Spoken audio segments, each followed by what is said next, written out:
2025 যেন টলিউডের জন্য এক নতুন অধ্যায়। পুরনো সম্পর্কের গাঁট খুলে আবার বন্ধুত্ব, সহযোগিতা আর নতুন সম্ভাবনার আলো জ্বালানোর বছর। এই বছরের শুরুতেই চমক দিয়েছিল দেব শুভশ্রী জুটির প্রত্যাবর্তন। ধূমকেতু ছবির মাধ্যমে আবার একসঙ্গে পর্দায় এসেছিলেন তারা।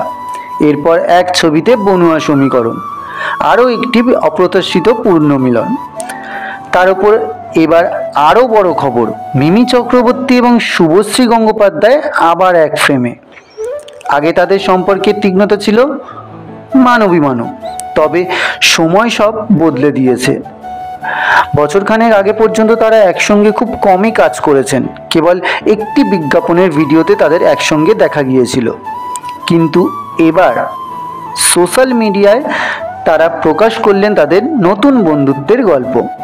সম্প্রতি তারা একটি রিল ভিডিও পোস্ট করেন। মাত্র 3 দিনের মধ্যেই সেই ভিডিও ছুঁয়ে ফেলেছে 7 মিলিয়ন ভিউ।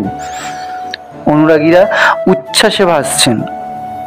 মন্তব্য করে কেউ লিখেছেন, এটাই আসল বন্ধুত্ব। কেউ আবার বলছেন, আরও সিনেমায় একসঙ্গে দেখতে চাই দুজনকে। এই উন্মাদনা দেখে টলিপাড়ার তাবর প্রযোজকরাও জল্পনা শুরু করেছেন। দুই পৃথিবীর সিকুয়েলের কথা আবার আলোচনা হচ্ছে। সবাই অপেক্ষায়, মিমি শুভশ্রীর এই নতুন বন্ধুত্ব কি বড় পর্দায় ফিরবে?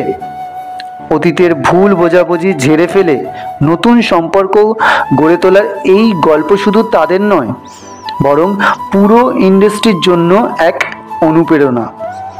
তো বন্ধুরা, মিমি আর শুভশ্রীর এই নতুন বন্ধুত্ব কি বড় পর্দায় ফিরবে? আপনার মতামতটি জানাতে ভুলবেন না। ভিডিওটি যদি ভালো লেগে থাকে তাহলে লাইক ও শেয়ার করবেন, এবং প্রতিদিন নতুন নতুন ভিডিও পেতে অবশ্যই চ্যানেলটিকে সাবস্ক্রাইব করবেন। ভিডিওটি শেষ পর্যন্ত দেখার জন্য ধন্যবাদ।